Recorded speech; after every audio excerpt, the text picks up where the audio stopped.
Where does Hideo Kojima get his ideas? In this podcast, we take a deep dive into his brain and shed light on his creative process. Hideo Kojima presents Brain Structure. こんにちは、小島秀夫です。ポッドキャストプログラム、Hideo Kojima Presents Brain Structure。Hello, Hideo Kojima here with the podcast program Hideo Kojima Presents Brain Structure. With me is my partner for the show. Hello, Brains here. I'm looking forward to speaking with you again today. Today we will be talking about music. そうですね、Spotify は音楽をかけれるというね。Yes, and we can broadcast some music today as well, thanks to Spotify. It's great. Yes, even though this is a podcast, we can play music too. What exactly is your relationship with music, Mr. Kojima? 僕も昭和の人間なので。Well, since I was born in more retro time, I started with records. I buy LPs and EPs to get my music. Do you know what I'm talking about? Yes, I do. The analog era. With EPs, you had 45 RPMs and 33 RPMs, and you get them mixed up, and the audio would make an awful sound. And at the time, I didn't have a lot of money because I was a kid. So I listened to the radio. There was AM radio, but FM was popular. Oh, and shortwave radio was pretty popular too. And you know tape recorders, right? Yes, of course. 録音ができる。で、アンテナついてる。Yeah, the things with the antennas that could record stuff. That was really our window into music because we couldn't always go and buy music directly. So we listened to the radio. There were a lot of FM music programs, and I would do air checks. Do you know what that means? You would listen to the radio and record it live? Yes. You have to nail the timing just right. I get into position, then hit record. Then once I've recorded it, I listened to it over and over again. And I would buy the magazines that would list the weekend and weekday shows because it tells you what music is going to be played. Yes, and they would have segments featuring certain albums too. FM でよくあるのは Yeah, and on FM radio, they would play through the album for like an hour, and only at the end will they tell you the name of the album and the artist. So you buy one of those magazines and check to see which track number was what. And then you have to really think about it as you hit the record button. But if you get the timing wrong, even once, it all goes wrong. And when you're done recording, you can't edit any of it. Well, if you had 2 decks, you could. But when you dub the audio from one tape to another, the sound quality deteriorates. Ah, that brings back a lot of memories. I'll be in the middle of doing an air check, and my mom would turn on a light switch in the other room, and the tape would pick up that buzzing sound. I'd be like, "Mom!" And she would just say, "All I did was turn on the electricity in the bathroom." That's what it was like back then. You'd pick up on the white noise from the electricity by mistake. Exactly. Anyways, I would then buy the records that I really liked. When I got older, I started regularly visiting the record shop. They would have both Japanese records and imported records, and the songs on the imported ones were arranged differently. The record jacket designs were so different too. I buy some record with a cover that I couldn't understand, with no Japanese written on it at all. It would be in like German. German records were pretty popular then. LP のジャケットでかかったんで。 Yeah. And the LP jackets were like really big. You walk home carrying one, and you feel so cool. On the way back from the record shop, a friend would see you and be like, "What have you got there?" That was how you tried to look fancy back in the day. Yes, people thought it looked cool to walk around with a bag of records back then. Yeah. And well, I would then make tape recordings. Of the records? Yes, because I didn't listen to the records very often. Why was that? Because they get damaged. Ah, I see. The sound quality would deteriorate? Right. When you place the needle on the record, it'll start to leap tracks, and the more you listen to it, the more audio noise would occur. It was like your fingerprint. The pattern of the little crackling noises could help you identify whose record it was. But I would clean the record and wipe off the fingerprints with a spray. You were very meticulous. いやいや、あの時代みんなそうでした。 Not just me. Everyone at the time did that. For daily listening, I always listened to tapes on my Sony Walkman. Anyways, back when I was still in school, I couldn't work a part-time job very often, so I didn't have a lot of money. Of course, there was the option to do air checks, but that's when vinyl rental shops started popping up. Were those popular internationally too? They weren't very popular in the US at least. In Japan, it was actually a student who came up with the idea to turn rental shops into business. And the shops were amazing. They even had imported international records. There were shops that specialized in those. You go there, and there will be tons of stuff posted on the walls, stuff that you wouldn't normally see in Japan. There'll be manager recommendations too, and those were really helpful. I would put those to good use. And whenever you visit a record shop or rental store, you knew that the staff there were all music lovers. It's different now though. Not so much just being there for the job, but more so because they loved music. Nowadays, you'll ask the staff, do you know such and such artist? And they'll be like, no, I don't know. And they'll just tell you to search for it yourself. But back then, they were really knowledgeable. Everyone was like Tarantino. It was a place for music otakus to gather. これをニューオーダーのこの12インチ書い Like, たら if I went to borrow a 12-inch by New Order, they'll say, isn't it amazing? And I'll be like, of course it is. And then follow up with, have you listened to this one? And that's how you become friends. They would recommend things to you, and that would blossom into a friendship. Yeah. And then you listen to it. And if it was good, you buy it. But I typically just use my Walkman. And then after that came the CDs. Whenever I would go to the record shop, I would see the CDs inside the glass case. The sound quality wasn't great either, so I was kind of making fun of them at first. The audio volume on some of those was really quiet too. I continued to buy LPs instead of CDs. But then some of my favorite artists started releasing only CDs. I see. So the artists started giving up on making records. It was like when VHS was pitted against Betamax. Yes, they were both available at the time. 両方あって途中から VHS We started with both, but ultimately the VHS won out. It was the same with LPs and CDs, and ultimately artists started to release only on CDs. So I reluctantly started buying CDs. I got a CD player and started listening to CDs from that point onwards. And then I stopped using a Walkman and got an iPod. Now everything is digital, but I still ended up buying the CDs.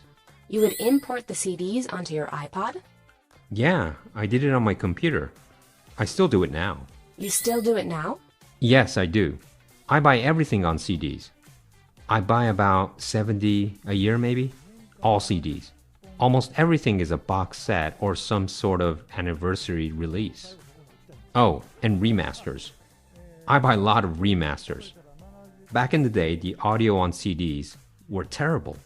So now they've remastered it and released it with a new CD jacket. Actually, the artist that I'm going to introduce later, Vangelis, is releasing the new CD jacket before the other stuff. He'll release the new jacket version, and then the deluxe edition, and the behind-the-scenes stuff. I really want the liner notes edition. If they had a Japanese version of it, I'd buy that too. I see. That sounds very interesting. で CD は、タワレコ I go to Tower Records to buy my CDs. They're still around now. I used to frequent HMV and Wave too. I go there a few times a month and listen to stuff for 2-3 hours to decide what to buy. CD shops have those areas where you can listen to samples, you know. I'm usually on the rock, alternative, or movie soundtracks floor, and I'll listen to just about everything there. そこにあるやつ You listen to all the samples? That's incredible. And then I buy a few. If I didn't do that, I would end up buying music from the artists I already know and like. So you want to find new artists? やっぱり若者が聴いてるとかそういうの関係なく Trying new stuff, finding something to my taste, and then buying it. That's how I keep finding new bands I like. I used to do that all the time, but recently I visited Tower Records again. It'd been quite a while, and there were hardly any CDs. Their stock was so limited. But on the other hand, the number of LPs had increased. So I still buy CDs, but when I go to record stores now, I look at all the new release info and try listening to whatever catches my eye. That's how I find new things. I stopped visiting Tower Records after the pandemic though, and I started buying stuff on Amazon. But my repertoire doesn't increase that way. I just end up buying 30 or 40-year anniversary box sets or remastered stuff, or new releases by artists I've always known. For guys in their 50s and 60s, that's kind of embarrassing. I'm not finding new stuff these days, so I really should start getting into Spotify. I mean, the number of musicians who don't release any CDs at all has really increased lately. Nowadays, many artists only release music to streaming services. Especially singles, right? That makes things so hard. Only really famous foreign artists release CDs in Japan now, with Japanese translated liner notes and bonus tracks included. My British friends all want the albums with the bonus tracks. Yes, there was a time when everyone wanted the Japanese editions. そういうこと言うと今日ちょっと紹介するバンゲリスは Well, why don't we talk about Vangelis now? Yes, let's. Allow me to introduce him. Vangelis was a Greek musician born in 1943. He founded the progressive music band Aphrodite's Child that was active in France, and in 1973, he released his solo album called Earth. After that, he released music in a variety of genres including solo works like Heaven and Hell and Albedo 0.39, which received high praise.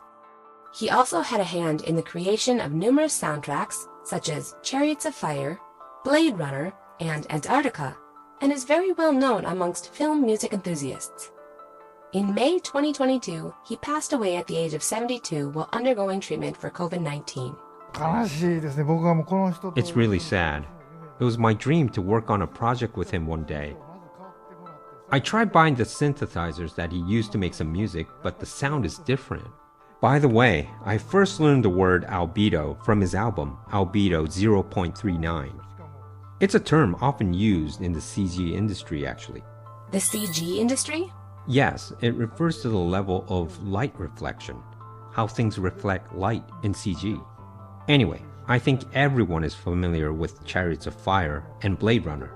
When I was in high school, there was an American documentary television show called Cosmos featuring the famous researcher Carl Sagan from the SETI Institute. Vangelis music was used on that program. They used a variety of music from Vangelis LPs on that show, and that's how I first discovered him. I became a fan, bought his LPs, then Blade Runner was released. I went to see Blade Runner because I had already read and was a fan of Philip K. Dick's original work, and I was a fan of Ridley Scott from Alien, and then I found out that Vangelis was doing the music. So I went to go see it, and it was only in theaters for like 2 or 3 weeks. Nobody else around me went to see it in theaters. It wasn't a hit at first? 全く評判悪かった。 Not at all. At first, the ratings were really bad. People were saying terrible things about it. It was the era of the VHS. It's similar to how Mr. Oshii's OVA became a hit. Really? Now, Blade Runner is considered a historically significant film. Vangelis is Greek, and his music style, those synths. I grew up in the generation of the synthesizer. Tangerine Dream, YMO, well, they were a little bit later, but Kraftwerk and such. That electric music with analog synthesizers, right? That type of music? Wow. I've listened to it since I was a kid, and it's still my favorite type of music. And since Vangelis is Greek, his melodies are quite unique. The musical scales and stuff, it's not a melody that most musicians can make. The musical tones are mystical and really makes you feel outer space. Seriously. Oh, and he's worked on a lot of documentary soundtracks too. Animal ones and stuff. I was really surprised by his work when I was in high school. And Albedo 0.39 was the first thing of his that I bought. The song Alpha was often used on Cosmos, and I ended up buying his LP and then eventually started collecting a lot of his other EPs. You collected his work? はい、いう感じですね。 Yeah, something like that. Even listening to it now, it has a real distinct vibe. Johan Johansson is somewhat similar, and I like both musicians pretty equally. I think now would be a great time to take advantage of our show as a Spotify podcast to play some of his music. Great idea. What should we listen to? じゃあまず一番有名なブレランの Well, I really like to start with the popular Blade Runner soundtrack. Actually, this soundtrack wasn't released for really a long time. It wasn't released at the time that the movie came out? No, it wasn't. It wasn't released for around 12 years. There were knockoff orchestral versions though. オーケストラ版とか There were also a lot of bootleg versions available. They were actually selling those at the record shops, and the fans had to live with those for the time being. And then it was finally released. I recommend the 3 CD set, but there are a lot of different versions. Let's listen to the famous end theme of Blade Runner. Here it is, the most beautiful song, Love Theme. You have just heard Vangelis' track, Love Theme from Blade Runner, as selected by Hideo Kojima. これバンゲリスのピアノ A version of Love Theme was also released on Vangelis' piano album. What we just listened to was the synthesizer version. I absolutely love this song. Additionally, Vangelis had strong ties with the band Yes, one of the most influential bands in the UK progressive rock scene. After Rick Wakeman left the band in 1974, Vangelis was asked to join the band as their new keyboardist. ジョン・アンダーソン僕ボーカル I really like John Anderson's vocals, and I continued to buy his records even after he went solo.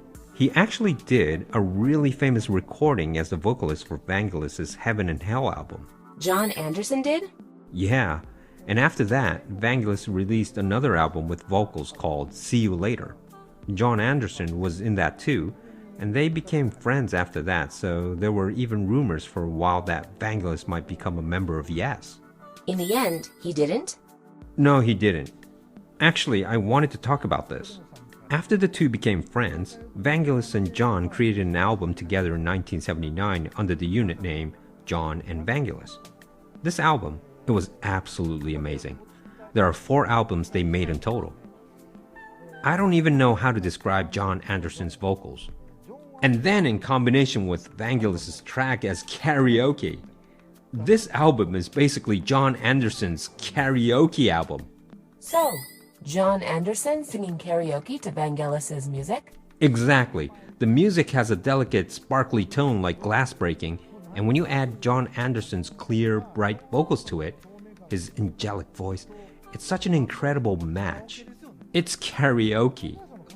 I really recommend all 4 of their albums, but the last one, Page of Life, is really a masterpiece. Including the version that was kept secret from Vangelis, there are about 3 versions of this album. I think you can still get your hands on the remastered version, so I really want people to give it a listen, if they can. There's really not much more to say other than it's wonderful. Today, we're going to listen to a track from that album. はいじゃあ、ジョン&バンゲリスで Shine for Me We just listened to Shine for Me by John and Vangelis, a unit comprised of Vangelis and former Yes vocalist John Anderson. これはですねこの4枚はちょっと聞いてほしい I really want everyone to listen to all 4 albums. Vangelis is most well known for his work on film music, but there are also albums like this one and stuff for documentaries as well. And those synths. They say this type of electronic music trended for a while, but there was a time when people really disliked it. In the movie Lipstick, the guy who attacked that girl, that guy was an electronic musician. And in Seicho Matsumoto's novel, Inspector Imanishi Investigates, the bad guy in that was also an electronic musician. At that time, if you did electronic music, people assumed you were a weirdo. That's how it was painted, but if you listen to this album, you'll realize this music is the closest thing to both heaven and hell. The vocals really are heavenly.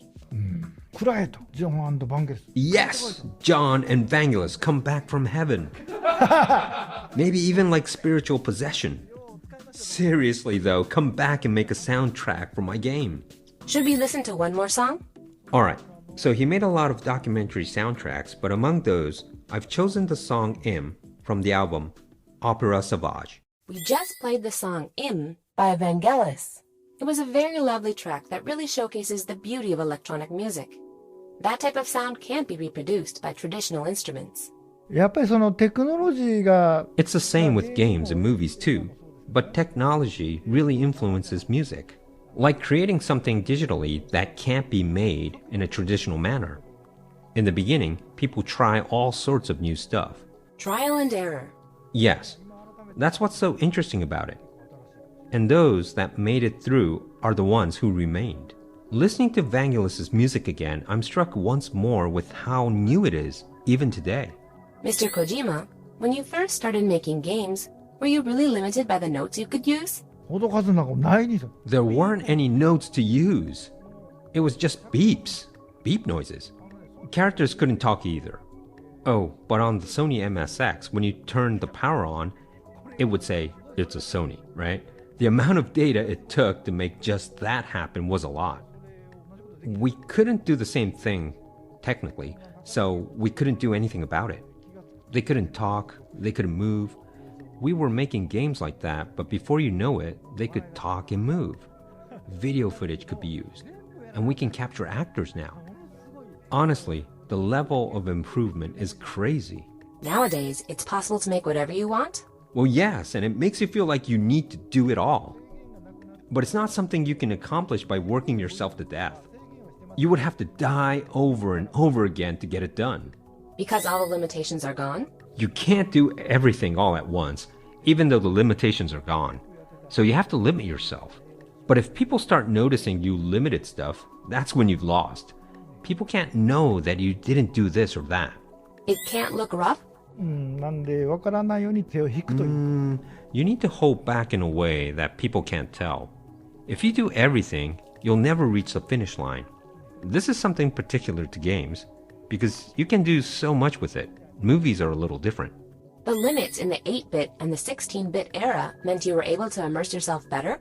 No, I don't necessarily mean that, but it was more that you had to leave stuff out.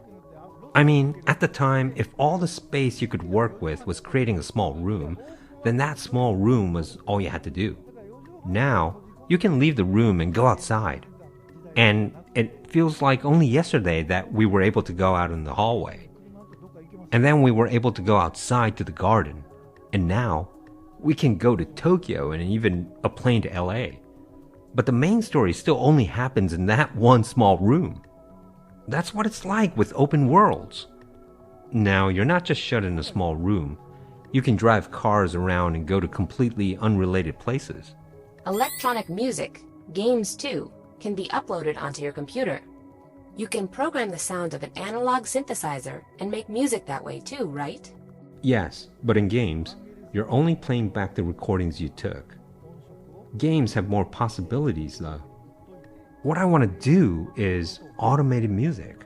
For example, Vangelis is no longer with us, but we could digitize all of Vangelis' equipment and sound data and put it into a game and make the music change automatically, depending on the player's actions. Automatically play music based on players' actions? 人によってリズムも変わるし。 Yes, the rhythm will vary from people to people. Actually, we did similar things with Metal Gear and Death Stranding. Well, we've been doing that kind of stuff for quite a while now. When the player infiltrates an area, background music begins playing, but just the bass part. And then, if you're caught, it changes to include all the percussion parts and melody too. Or if you're hiding, the melody fades and only the rhythm parts keep playing. And then when the enemy approaches, the melody part starts increasing. This is close to automated music, but it's really only working with a series of prefabricated patterns. What I really wanted to do is something like what they did with Tom and Jerry, with the orchestra watching the performances and timing their music to the actions with cymbals and stuff. I want to do that with games so that the music changes in time with what the player is doing. So the tone of the music doesn't change, and neither does the melody, but the arrangement is different. But doing that would really require some adjustments in how much memory is used for sound. You have to share amongst programming and graphics and sound. The sound can't take up all of the memory. If you did that, then the rest of the game would become washed out? グラフィックがもう猛烈に低くなる。 Yes, the quality of the graphics would suffer greatly. So right now, something like this isn't possible, but I think that we will be able to do it in the future. The hardware itself needs to improve more? Yeah, but I think we might be able to do it if we use the cloud. It wouldn't be so reliant on just CPU specs. You could calculate it on the cloud. Then all you would have to do is download it? No, not download it. You could stream it frame by frame. Streaming? Interesting. If you did that, how would things change? サントラがなくなりますね。Well, to begin with, there wouldn't be a soundtrack. Because everyone's music will be different? Well, there will be a bass soundtrack.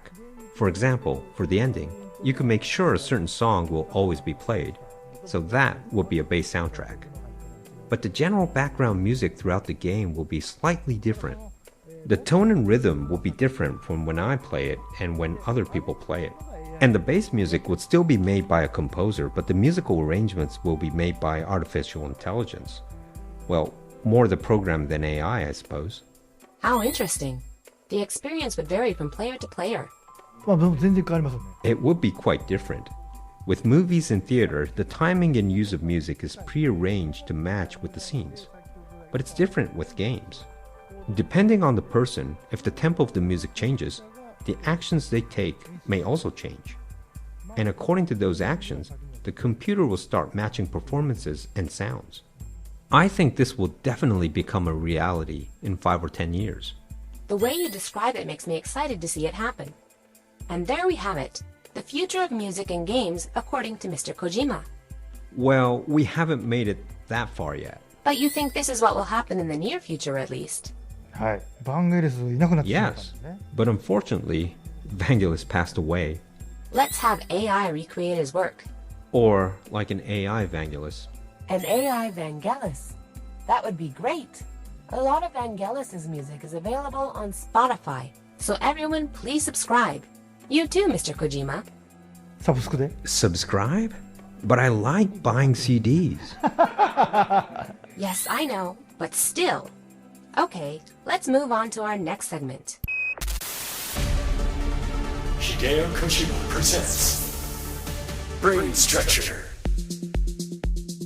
ここからはゲームジャーナリスト、テレビ司会者 We will now head into our segment featuring game journalist and TV presenter Jeff Keighley in his one-man show, TGA, The Jeff's Answer. What news will he bring us today? Let's hand it over to Jeff. TGA, The Jeff's Answer. Why are Microsoft and Sony fighting? Over the past month, there's been a lot of talk about Microsoft's proposed acquisition of Activision and what it might mean for the future of Call of Duty. In other words, would Microsoft potentially remove Call of Duty from PlayStation in the future, similar to how it's taking all of Bethesda's games like Starfield exclusively to Xbox and Game Pass? There's a lot to unpack here, and it's an interesting and emotional situation for many gamers. Exclusive games are nothing new in the industry, and it's usually a business decision. Well, of course, many game creators want their games to reach as many people as possible. I remember one time a game creator telling me the story that he tried to get Sony and Microsoft to co-fund a game 50-50. Didn't happen, but boy, that would have been interesting.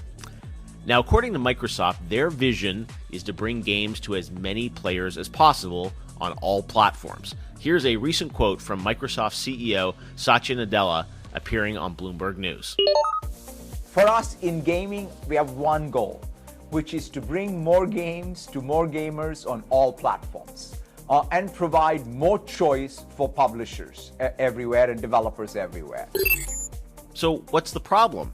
Well, if you look at Microsoft's recent acquisition of Bethesda, they seem to be doing the opposite of that. Games like Redfall and Starfield won't be coming to PlayStation ever, so far as we know. So it would be natural to worry that they might do the same thing with Call of Duty or other games at Activision after acquiring that company. They'd certainly be entitled to do that if they own the company, but Satya's words about all platforms suggest Xbox doesn't want to have exclusive games in the future. It's the same thing Sony said when they bought Bungie. Destiny will supposedly continue on all platforms, just like Microsoft has treated Minecraft, which is out on PlayStation and Switch and many other platforms, in addition to Xbox and PC. So why is everyone worried? Well, things got heated when it was revealed that Xbox CEO Phil Spencer sent an agreement to guarantee Call of Duty on PlayStation for 3 more years after the current deal expires. PlayStation CEO Jim Ryan responded publicly that Xbox's proposal was quote-unquote inadequate on many levels, and fail to take account of the impact on our gamers. It seems like Sony wants Xbox to guarantee that Call of Duty will always be on PlayStation, not just for 3 years. Of course, it's very hard to predict where gaming is going in the future, a year from now, much less 5 or 6, with the introduction of cloud technology and other movements in the industry. But if we believe Microsoft's view of more games on all platforms, why wouldn't they just say Call of Duty will always stay on PlayStation? Well, here's what I think is really going on. Microsoft is focusing more on its Game Pass subscription service than a particular piece of hardware. If Microsoft had its way, yeah, Call of Duty would be on PlayStation because you would access it via some kind of Game Pass login from your PlayStation. Now, I don't know if Sony would ever allow that, but I believe that's ultimately what Microsoft is talking about here. They don't care about the device, they just want you to be able to log into their ecosystem. Think of it similar to Netflix today. It works on your TV, your PlayStation, your Xbox, your phone. It's device agnostic. So yeah, Xbox would probably love to offer Halo even on PlayStation if you could log into Game Pass and play it there. So when Microsoft talks about sort of this long-term view of games on all platforms, there's a bit of an asterisk, I think. They want that to happen so long as those platforms link into their ecosystem. Play Call of Duty on Switch or PlayStation or your phone, or even off your TV set with no console, but do it via Game Pass. Now, what we're really seeing here ultimately is a gaming business in transition, from premium paid games to subscription services and cloud games. No one knows how this is really going to work out, and hopefully it's ultimately good for players and game companies and platforms. Right now, Microsoft is saying what it thinks it needs to say to get its acquisition of Activision approved by the government. And Sony, on its part, is saying what it thinks it needs to say to make sure its players are protected and Microsoft stays true to its word of keeping Call of Duty on PlayStation with no strings attached. Look, there are always going to be console wars. People have their favorite system, their favorite game. And yeah, I think there will still be exclusive games in the future on all platforms. And sometimes things will change. Games will go away, they'll move platforms or lose relevance because they don't innovate. And that's also an opportunity for game creators. Maybe if Call of Duty leaves PlayStation one day, that allows someone else to come in and innovate to build a new game or experience that might even be better. Look, I miss the old days of TGA back in 2018 when we had the heads of Sony, Microsoft, and Nintendo on stage and united to start the show. I think everyone loved that because all of us just love games and want to be able to play more amazing experiences with more people. So even though there's a bit of a tussle right now on the internet and on social media around this, I think ultimately, hopefully what will happen is that we'll get more great games from more great creators on more platforms.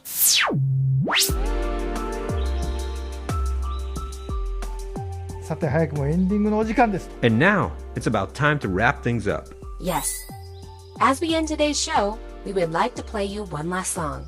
Yes, we talked about this earlier, but I'd like to play something from Albedo 0.39. Do you know what 0.39 refers to? No, I don't. It's the Earth's albedo. Ah, the Earth's albedo. The expression of reflection.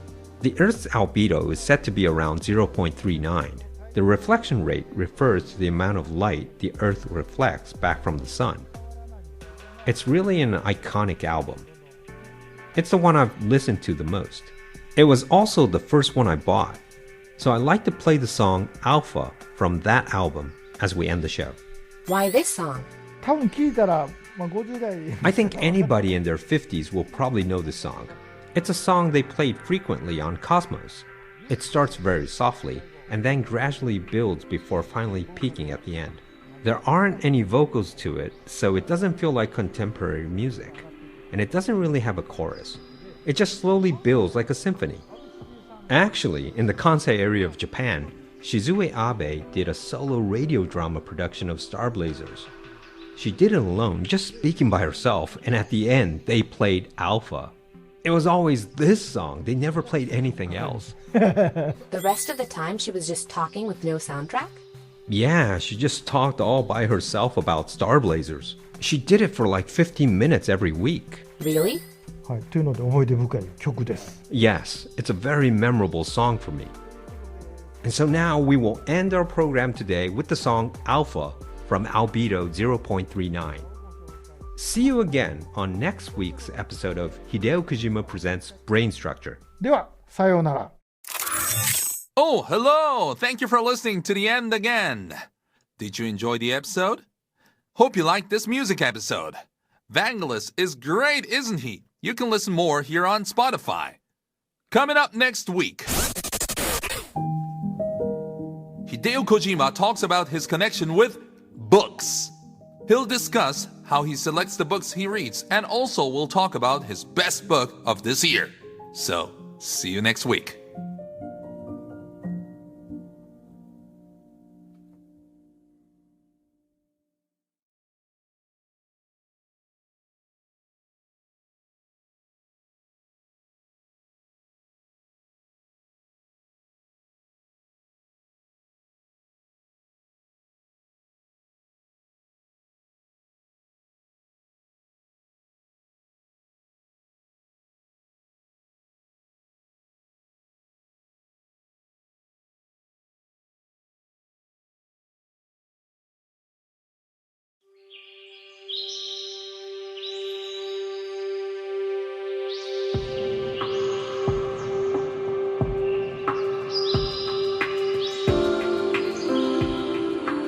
Where does Hideo Kojima get his ideas?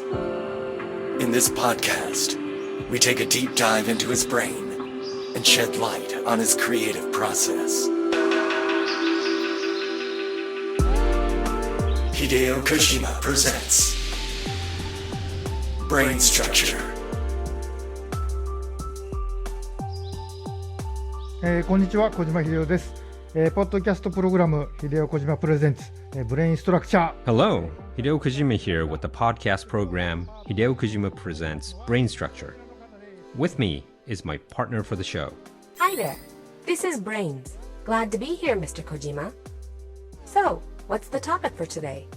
今日は本のテーマですね。 Today, we're going to talk about books.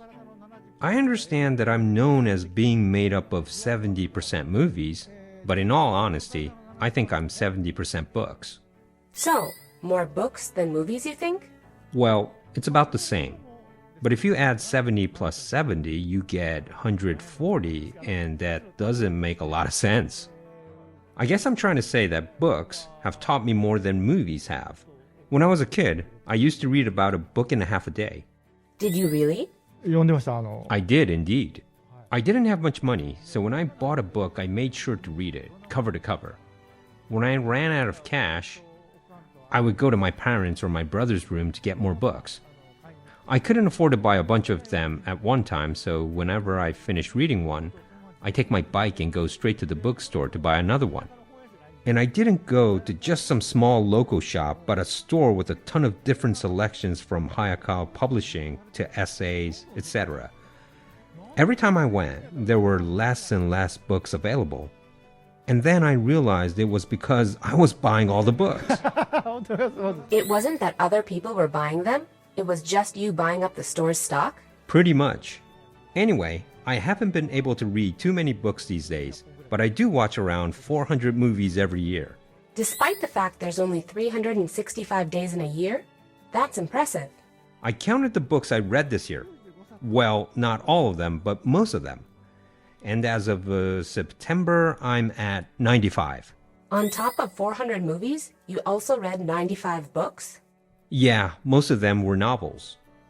I bought over 160 though. So, you still have about 70 left to read? 多分読まないですね。積み本。 Yes, but I probably won't finish them all. I get sent tons of books from publishers a week before they're released to the public. I'm able to read books that nobody has read before. Sounds like a nice perk. Before COVID, I would go to 1 or 2 different bookstores every day and buy a book. Nowadays, I don't go as often, maybe just on the weekends, which means I unfortunately don't have many chances to meet new books. I say meet because books have faces. The cover, the title, the design, the bindings. There are moments when you feel a spark. I'll pick it up, look at it, and if I like it, I'll head to the cashier. This is my experience with meeting new books. I don't go to the bookstore very often now, so I have less of those experiences. What do you do now then? On weekends, I'll either go to the bookstore or I'll gather information from a bunch of different people on social media, and if something looks good, I buy it off Amazon. But none of it compares to the pleasure of going to the bookstore in person. I'm guessing you're not a fan of ebooks then. あ、それ読まないです。 Definitely not. Paper books only. Sometimes 2 pages will be stuck together and I'll accidentally skip a page. And halfway through, I start to get confused like, am I missing something? Then I realize that I skipped a page and I'm like, darn it. Yeah, that happens. So, is feeling the paper in your hands important to you? It's not like that. I like the tempo of flipping through the physical pages. Also, when I finish reading a book, I like to keep it. When I became independent, I got rid of over 20,000 books. 20,000? And now they're piling up again, and I don't have any room in my house anymore. I started leaving them at the office, but they got angry with me, telling me not to leave my books all over the place. Sounds like you'll be out of space soon. Now that you're not reading as many books, do you feel like the source of new ideas is running dry? Like there's not enough input? まあ、量ではないと思うので、 It's not about the quantity. It's the same with movies as it is with games and novels, but 90% of them are complete trash. Really? Really.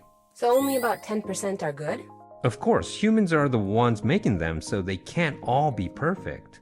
Humans all have the same base DNA structure. We're not gods, but there are some amazing things in that 10%. Even authors of the past. So, it's all about just how many I can come across in my short life. That's why I go to the bookstore. Do you feel like the chances of meeting that 10% is getting higher over the years? Yeah, I think so. With movies, you can tell just by watching the teaser trailer whether it's a hit or a miss. I'm wrong sometimes, though. With books, the face is super important. And I'm not talking about the 3 out of 5 stars or whatever you see online. And well, Mr. Shiozawa will be making a brief appearance today. Yes, he has left us a message. 本屋さんって売りたい本、売れる本って Bookstores have products that they want to sell and products that they will actually sell. They sell hundreds of thousands of copies. And when you look at them, you can tell there are obvious intentions to sell certain books. That may be obvious from looking at the binding or the logo, the title, the cover too. When I see that, it really makes me realize how much effort the bookstore put into that, and that's one of the biggest factors in finding hits. If you take those factors into account, does that mean the books they want to sell are the hits? Whether the books they want to sell are a match for me or not personally is a separate subject. The people in the editorial department are professionals, so whatever they push, I feel like I have to read. And there are a bunch of marketing strategies, but one of them is the cover with commentary and reviews. For me personally, I can think of 3 people who, if I saw them raving about the book on the cover, I would most definitely buy the book. The first person is Stephen King. King has never let me down. The books he writes may or may not be interesting. His books may not be, but the books he recommends are? I'm just joking. But yeah, he's almost never wrong. I buy everything he says is good. He must be excellent as a reader and, in a sense, as a critic too. 嗅覚がすごい。 That's right. His senses and intuition are amazing. He's never wrong and never lies. In Japan, there's Jiro Kitagami and Fuyuki Ikegami. These 2 are professional literary critics and not novelists, but they're also never wrong. Back in the day, Tadao Takashima was one of those critics who was always right. There's also Jeffrey Deaver, Dennis Lane, and Lee Child. All of their works are masterpieces. Authors who also love books have a refined sense of what's good and what's not, so I don't think you can go wrong with buying their recommendations. You first pick up a book because you either like the title, the illustration, the world view, etc. Getting people to pick up the book is the most important. The cover is important as well. You pick it up, check out the back, see the reviews on there, and read the commentary. But most paperback books in Japan don't have that, so it's really hard to tell. Then you read the summary. Oh, and the reviews with the spoilers in them will say so I skip those. Then I deliberate and see if I like it or not. If I do, I take it to the checkout counter. This is the first hurdle. Then I put it on the shelf in my room, and from there, it competes with all the other books I have. You don't just choose from the top? 違いました。Nope. I have the one I'm reading now and the one I want to read next. But during that time, a new book will come out and I think, okay, I'll read this one next. Or no, wait, this one. And this repeats over and over again. I don't read the ones that end up at the bottom of the stack, so every week I turn them over and change the order. It's always just like what I feel like reading in that moment. We only have 24 hours in a day. There are a lot of commentary and cover requests as well. You wrote those as well? Oh yeah, I have for years. Commentary is quite a lot of work. It goes on the back behind the author, and for example, if it's for a series and I have to write a review for the fourth book, I reread from the first one. Even though you have already read them? I have to if I want to write anything good. They also get mad if you get even one word wrong in a quote. It's not easy, that's for sure. Which is why I haven't written much recently. The last one I wrote was before COVID for Kotaro Isaka's White Rabbit. It was about 10 to 20 lines. Like I mentioned earlier, I receive books that haven't been published yet. But recently, whenever I tweet about the books I bought personally, the publishers will ask if they can use those comments for their covers. I see. They want to take an excerpt from the 140 characters you wrote and use it on their cover? で、それなら全然楽なんで。 Yeah, and it's easier that way. So that's what I've been doing lately. Same with manga. I'll get a request from Hayakawa or other publishers because the first cover didn't sell so well or something. So then I'll write a new copy and then the book will sell 10, 20,000 copies. And then after that, the covers change again. Really? It always happens. They'll choose a more famous actor or celebrity to write it the next time. Does your name remain on the cover? 別です。別帯。 No, they use an entirely different one. There's also a phase 3.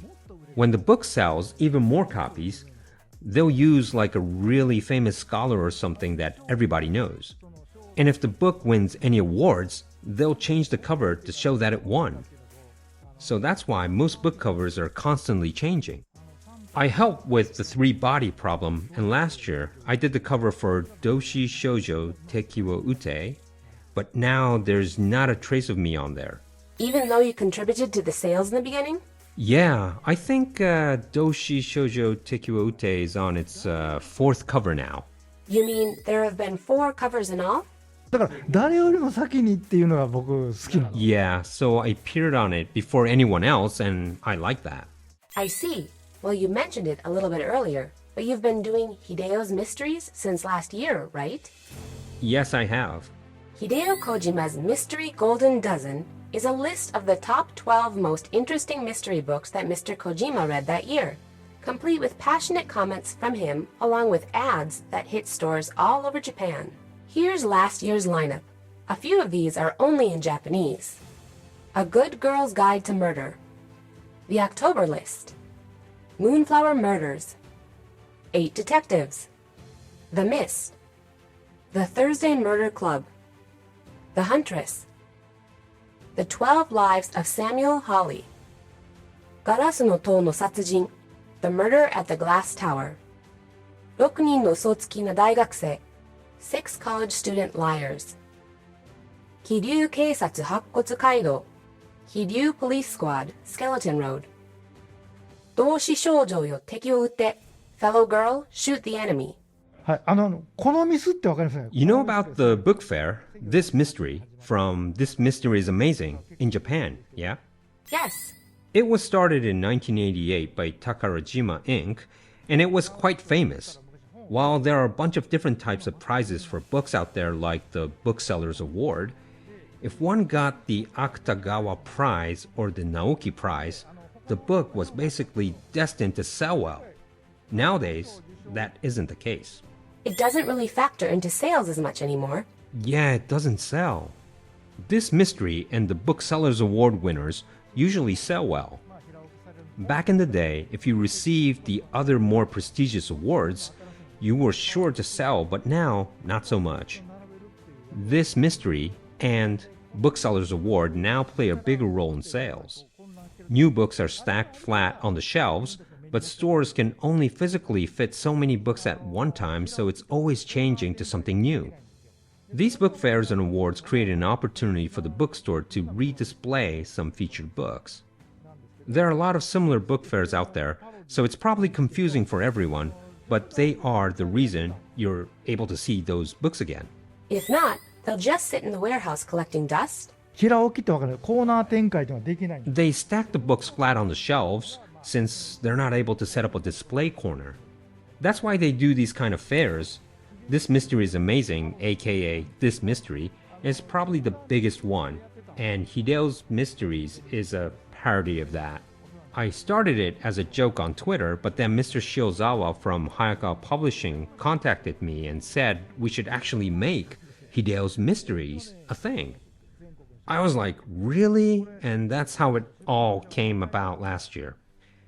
It was nationwide, and the book fair included a variety of publishing companies. I see.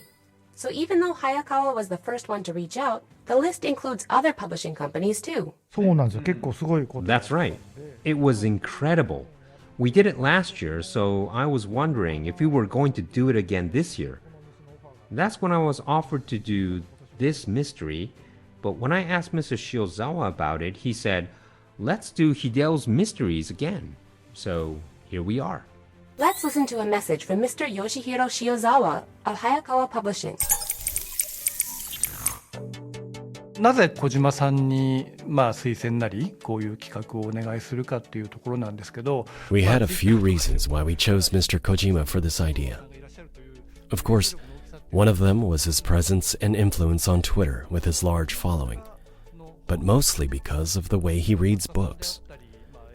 The way creators read books is different. He's able to pinpoint what the author is thinking, what his aim is, and in what way he's writing, and then explain it to an audience. What separates him from other creators, though, is that he produces games in such a precise way and personally goes through every small detail. He also has a remarkable sense for marketing. He really understands things from a reader's perspective and doesn't just rely on his own conclusions. Whenever we ask for a comment on a book cover, he always hits the mark. He also has many exchanges with international creators, so he's able to align with international authors when reading their translated works, whether that be science fiction or mystery novels. This provides our readers with a sense of trust regarding anything Mr. Kojima puts his stamp of approval on. The if Hideo Kojima says it's good, then it's good sort of confidence is something he's very capable of instilling upon the reader. That was Mr. Shiozawa's message about Mr. Kojima.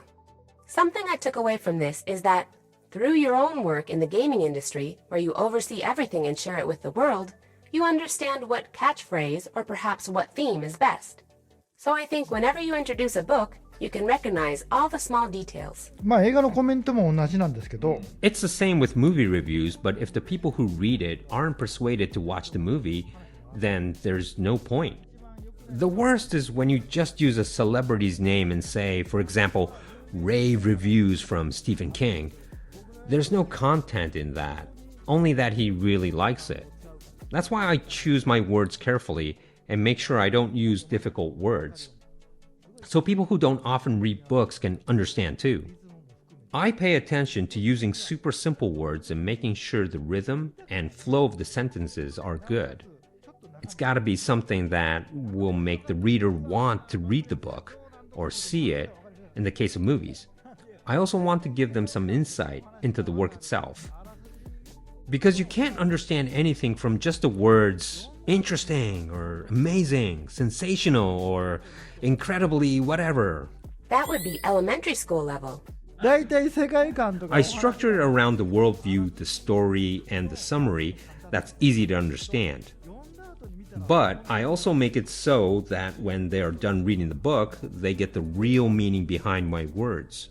There's a lot of thought behind it, I see. I do the same with movies.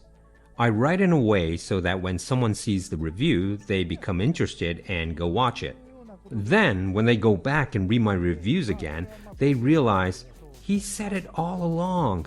Now that I think about it from today's talk, maybe this is coming from a producer's perspective. Also, this is something I wanted to mention really quickly. I get requests every day to write comments or reviews, but I choose which ones I want to do. I don't just pick at random. I think the most common type of requests I get are from the authors themselves. That's a bit unexpected. 断りにくいやつもあるんですけど、やっぱりSometimes it's hard to decline. But I'm not a novelist, so I can say no sometimes. I don't do reviews just because it really resonated with me or because I personally love it. If I don't think that the average person will find it interesting, I don't write recommendations for it. In this world, there are things that I think are good, and everyone else thinks it's good, and it does really well in sales. But there are also things I think are good, but doesn't sell well. And also things that I don't think are good, but sell really well. So I think there are about 4 different categories here. And I stick to recommending ones that I think are good and that I think other people should also read or watch. While we are on the topic, could you introduce us to the book you found most interesting this year? そうですね、エルヴェ・ル・テリエさん。 There's a French author named Hervé Leterrier. He's a literature guy, so he doesn't write entertainment books, but I think a lot of people can read his works. I read one of his work this past February called The Anomaly, and this was by far number 1. Even though I don't rank the titles in my Hideo's Mysteries list, this is still probably my personal number 1 as of end of September. This is the same as Nope, but I can't say anything about it. Spoilers aren't any fun. Alright, let me try to introduce the book without any spoilers. The Anomaly is a novel by French author Hervé Letellier. An assassin, a pop star, a struggling author, a soldier's wife, and a man battling cancer all come together on a plane with their destinies tied together. The jet flies into a wild storm and after some turbulence, emerges shrouded in mystery. It received the Prix Goncourt in French literature and was on the top of America's bestsellers list for mystery.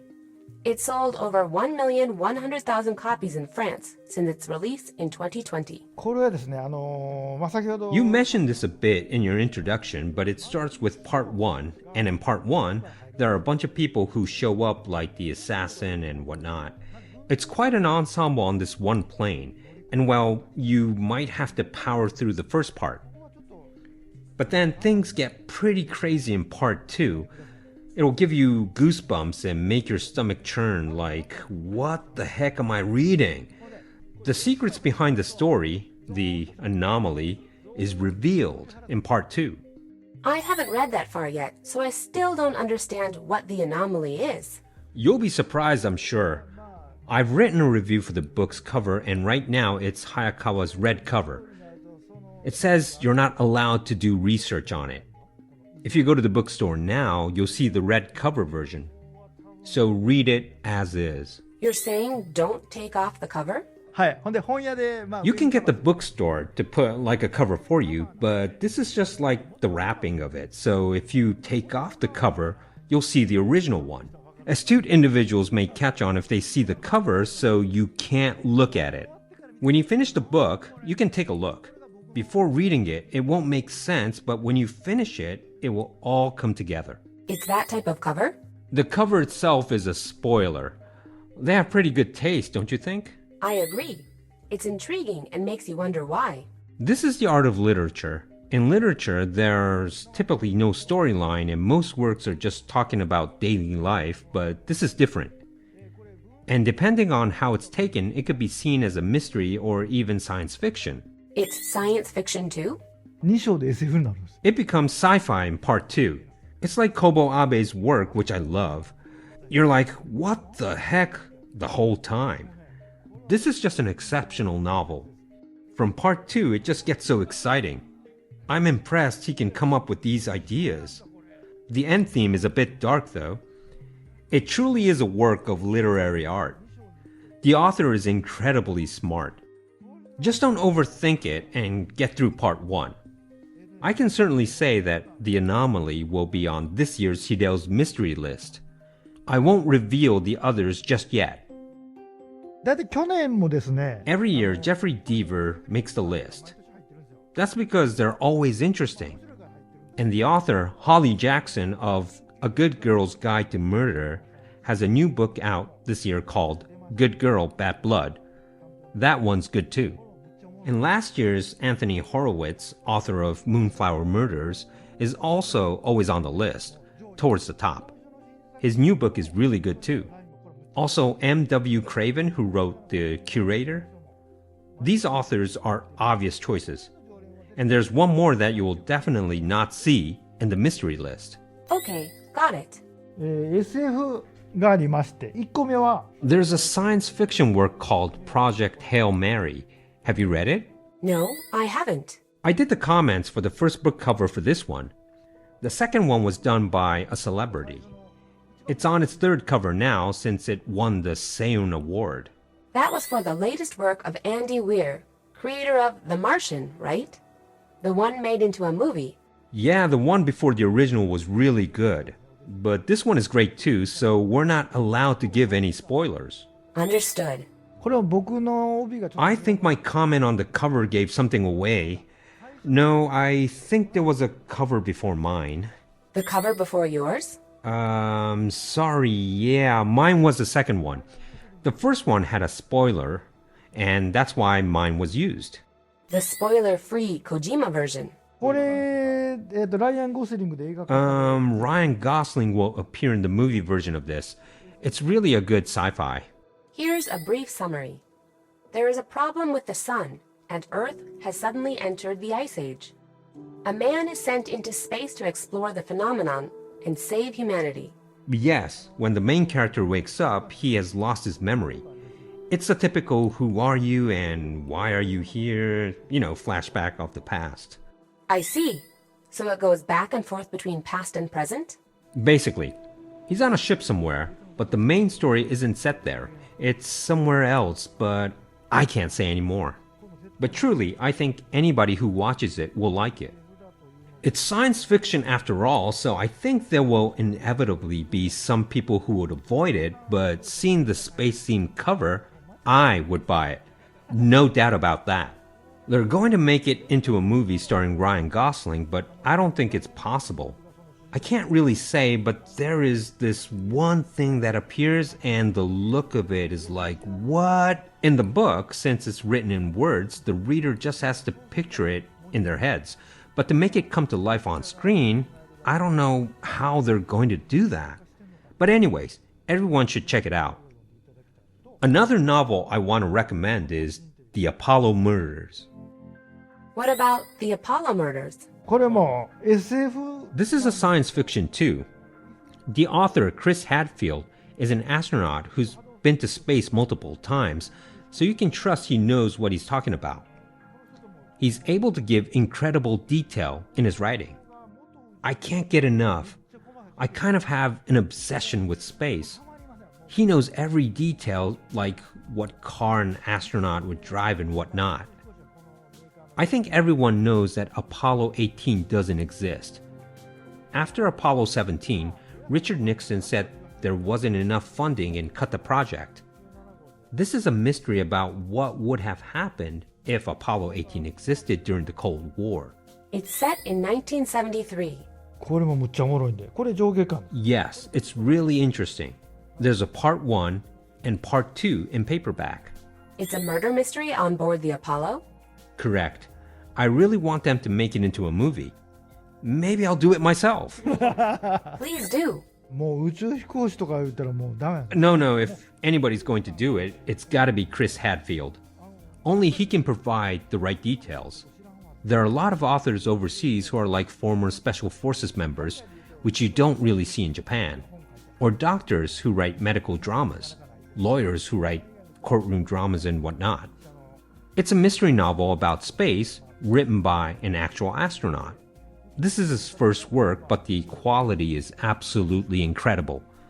I'm excited for what's to come. Project Hail Mary and The Apollo Murders are science fiction, but they're also mysteries. I don't think you'll find them in this mystery list, but please do read them. それよりも異常、アノマリー。 Also, the anomaly. Please give them a read, everyone. With that, let's move on to the next segment. Hideo Kojima presents Brain Structure. ここからはゲームジャーナリスト、テレビ司会者ジェフ・キーリーのワンマンショー。 Up next is game journalist and television presenter Jeff Keighley's one-man show, TGA, The Jeff's Answer. Take it away, Jeff. TGA, The Jeff's Answer. All right, this week I wanted to talk about the Steam Deck. If you're not familiar with it, this is Valve's new portable gaming system, and it's basically a handheld version of Steam, the PC gaming platform. It's a powerful little PC, and that means almost all your Steam games will work on it instantly. There's nothing you have to buy or you have to upgrade your games. Many games on Steam right now are quote-unquote deck verified, which means the developers have optimized the controls and settings for Steam. And that's probably the coolest thing about this device is that all your existing Steam games move right over. So if you bought a game a decade ago or you bought a game yesterday, there's nothing to buy or pay to upgrade. It just works. Your whole library is right there. There's some exceptions of some games that don't work great yet on Steam Deck, but generally it's pretty impressive with its compatibility. And best of all, it's a really powerful handheld system. You can play Death Stranding or Spider-Man or Elden Ring on it, and it struggles a little bit with some of the really high-end 3D games, but you can tweak the settings, and I played some games like Stray, for instance, played through the entire game this summer on Steam Deck, and it felt really next-gen to me. It feels like a portable version of a high-end PC or console experience. It's got great graphics, sound, and controls, and it also syncs to all your PC saves, so you can move between playing a game on a PC and then also on this handheld. The biggest drawback right now is the battery life. You only get probably about 2 hours of battery life on big games with lots of 3D, so that's definitely a drawback, but I know Valve's going to probably keep improving on this and iterating on the Steam Deck so it continues to improve, and I imagine we'll eventually get to a point where it has really good battery life and you're getting a PlayStation or Xbox quality experience on a handheld, which is pretty amazing. I think this is actually a big opportunity for Steam, and of course it helps defend its position as the leading kind of PC platform, but this is the only device right now where you can play Halo and Uncharted and Dota 2 because the console companies, PlayStation and Xbox, are shipping games on Steam as well. So this device is an all-in-one device. It breaks down the old barriers between console and exclusive games, which I think is really, really cool. Steam Deck, you can order it now. There was a long waiting list for a long time to get them, but now Valve has full availability. It's shipping in more countries around the world. And I think this is going to be a big thing for Valve moving forward. It's a great device, and I'm so blown away that Valve, a company that has made amazing games, has developed the skills to build such an incredible gaming handheld on its own. So I'm a big fan of it. Check it out, the Steam Deck.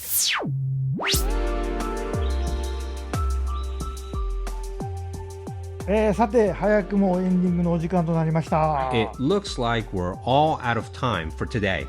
I think those who listen today are now eager to read The Anomaly, don't you think?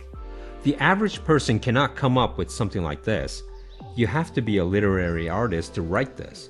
You can't create something of this sort if it wasn't a mystery or science fiction. We also introduced Project Hail Mary and The Apollo Murders as well.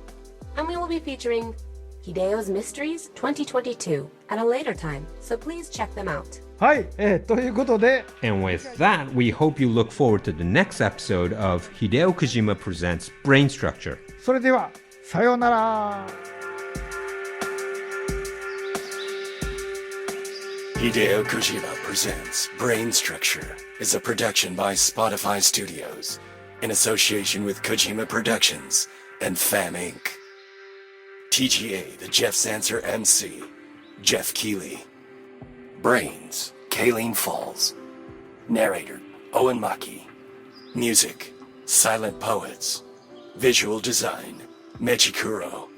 Producer, Hiro Furuki. Director, Kohei Takizawa. Executive producer at Spotify, Asami Sekine. Special thanks to Kojima Productions, Ayako Terashima, Masafumi Chiba, Miki Suga, and Aki Saito. Hosted by Hideo Kojima.